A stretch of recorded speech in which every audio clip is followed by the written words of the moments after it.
You might not think it to look at this car, but its performance figures say that it will see off a Porsche 911 Turbo or a Ferrari Boxer. Now, those are both sensationally quick cars, so what's this one all about? It's TVR's latest top-of-the-range model, the 390SE, and it has a huge amount of power on tap, all 275 brake horsepower of it. The top speed is around 150 miles an hour, and it'll do 0 to 60 in 5 seconds and 0 to 100 miles an hour in 12 seconds. So, what's beneath the skin to give it that quantity of punch? Under the bonnet is what starts life as a Rover V8 3.5 litre Vitesse engine, but with a big difference. The standard block is bored out to 3.8 litres, it's given Cosworth pistons and gas-flowed heads, a higher compression ratio, double valve springs, and it's blueprinted. That means all the components are very carefully matched so that the tolerances are level to give the best performance result.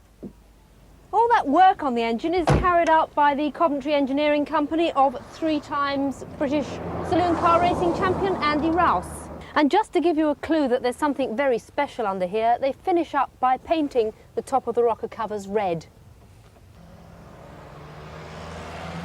There are some other changes too to cope with all that extra power. There's a heavy-duty clutch. The joke in TVR is that everyone goes around with a stiff left leg as a result, and I can believe it.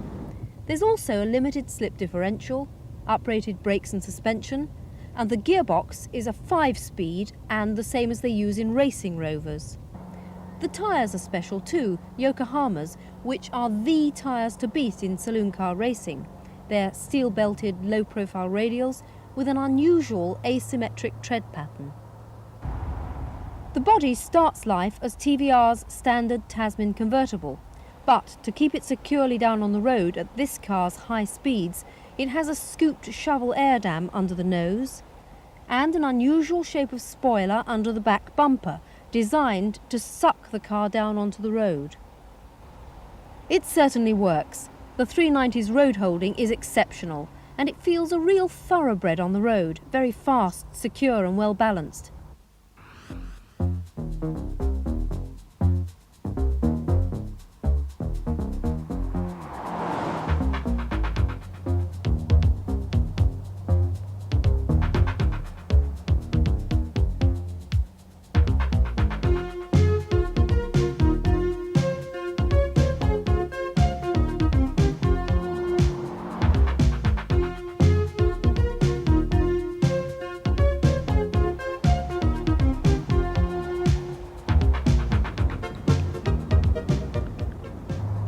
This car has a very snug feel with well-contoured, comfortable seats and a very good driving position, although the pedals are a little bit offset to the right in relation to the steering wheel.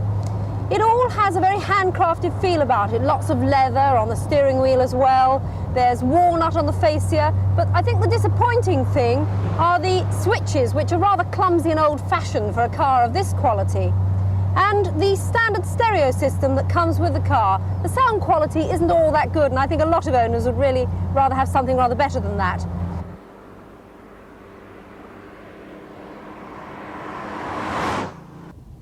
The price for all this exotic performance is almost £20,000, £19,700.